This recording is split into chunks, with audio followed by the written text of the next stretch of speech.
देख रहे हैं KN टीवी। देश में महिला आरक्षण को लेकर सियासी घमासान तेज हो गया है। कांग्रेस ने भाजपा पर महिला अधिकारों को चुनावी मुद्दा बनाने का आरोप लगाया है। भीलवाड़ा में कांग्रेस नेताओं ने प्रेस वार्ता कर केंद्र सरकार को घेरा। आइए जानते हैं विस्तार से खबर। भीलवाड़ा कांग्रेस कार्यालय में आयोजित प्रेस वार्ता में पूर्व प्रभारी मंत्री और कांग्रेस नेत्री नसीम अख्तर ने भाजपा पर निशाना साधते हुए कहा कि कांग्रेस ने 1992 में 73वें और 74वें संविधान संशोधन के जरिए पंचायती राज और नगरीय निकायों में 33% महिला आरक्षण लागू किया, जिससे महिलाएं नेतृत्व की भूमिका में आगे आईं। उन्होंने कहा कि 2023 में महिला आरक्षण बिल आने पर कांग्रेस ने उसका समर्थन कर उसे पारित कराने में भूमिका निभाई, लेकिन अब इसे 2029 तक टालना भाजपा की नीयत पर सवाल खड़ा करता है। उनका आरोप था कि भाजपा जनगणना और परिसीमन को जोड़कर राजनीतिक लाभ लेना चाहती थी, जिसे विपक्ष ने समझते हुए रोक दिया। साथ ही उन्होंने कहा कि कांग्रेस अब गांव-गांव जाकर महिलाओं को उनके अधिकारों के प्रति जागरूक करेगी। वहीं अखिल भारतीय कांग्रेस कमेटी के राष्ट्रीय सचिव और पूर्व मंत्री धीरज गुर्जर ने कहा कि महिलाओं की राजनीतिक भागीदारी सुनिश्चित करने की सबसे मजबूत आवाज़ राहुल गांधी उठा रहे हैं। उन्होंने आरोप लगाया कि भाजपा परिसीमन के जरिए राजनीतिक समीकरण साधने की कोशिश कर रही थी, जिसे संयुक्त विपक्ष ने विफल कर दिया। गुर्जर ने मांग की कि महिला आरक्षण तुरंत लागू किया जाए और आबादी के अनुपात में सभी वर्गों, खासकर पिछड़े वर्ग की महिलाओं को उनका अधिकार मिले। कुल मिलाकर महिला आरक्षण के मुद्दे पर कांग्रेस ने भाजपा की मंशा पर सवाल उठाते हुए इसे जल्द लागू करने की मांग तेज कर दी है, जिससे आने वाले समय में यह मुद्दा और गर्मा सकता है। KN टीवी के लिए भीलवाड़ा से गोविंद पायक की रिपोर्ट। बीजेपी कह रही है कि ये महिला आरक्षण का विरोध किया कांग्रेस ने और विपक्ष ने। मैं इसको सही नहीं मानती, क्योंकि बीजेपी ने 2023 में जब महिला आरक्षण का बिल लेकर आई तब कांग्रेस ने उसके पक्ष में खड़े होकर उसको पारित कराया। तो अभी 3 साल का डिले हो गया।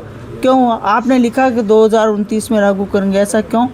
जब पारित कर दिया तो उसको लागू करो ना तत्काल पर। हम तो मांग करते आज करो, अभी करो, इसी समय करो, क्योंकि 2023 में जो बिल पारित हो उसी रूप में उसको लागू होना चाहिए, ताकि महिलाओं को उसका हक मिल सके।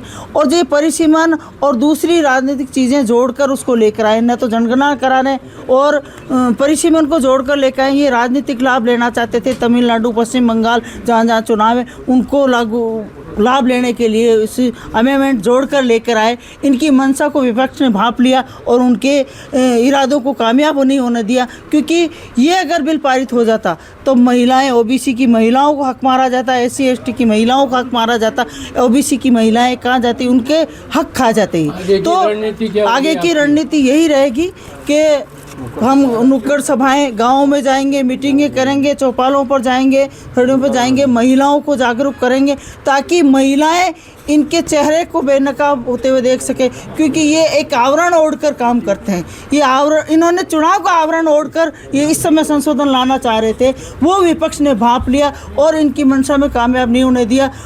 लोकतंत्र के उत्सव पंचायत राज दिवस के शुभ अवसर पर आज भीलवाड़ा में प्रदेश कांग्रेस कमेटी राजस्थान के तत्वाधान में जो प्रेस कॉन्फ्रेंस हुई है, उसमें हमारी बहन भीलवाड़ा की प्रभारी पूर्व मंत्री नसीम अख्तर इंसाफ के साथ में जिलाध्यक्ष शिवराम खटीक जी और हम सब लोगों ने सामूहिक संकल्प को दोहराया है कि इस देश के अंदर महिलाओं को राजनीतिक भागीदारी सुनिश्चित करने के अंदर सबसे बड़ी कोई मजबूत पैरवी कर रहे हैं तो वो राहुल गांधी जी कर रहे हैं।